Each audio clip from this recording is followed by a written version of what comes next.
My name is Joyce Linehan. I am the Chief of Policy for the City of Boston in the Office of Mayor Martin J. Walsh.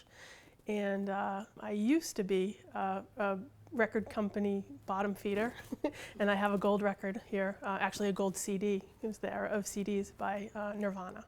I have a lot of records and a lot of books and a lot of CDs, which came later, I really love records. Obviously really love music, but I specifically love records. When I was growing up, I spent a lot of time with albums, a lot of time making mixtapes, a lot of time collecting albums. My mother used to say, don't you have enough of those already? And I would say never. Records are really important. I still hear records in the sequence in which they were made. If I hear the replacements left of the dial somewhere, I expect it to be followed by Little Mascara, but it's not, and it's always kind of jarring when you hear another song after that. There was a house like mine in every city in America where the bands would come and stay when they came through town.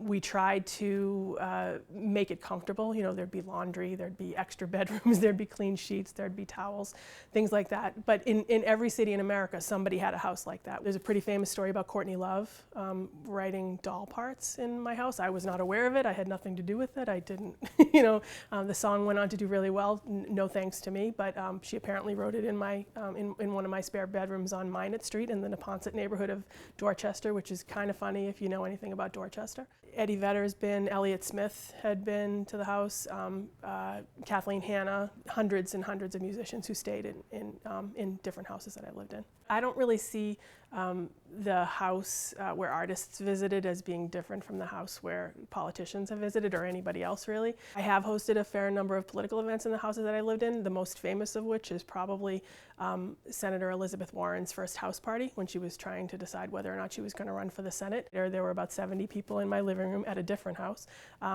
there to see Elizabeth Warren, and it was a magical night. It was really amazing. Everybody walked out of there saying, yeah, if she's in, I'm in 100%, and the rest is history.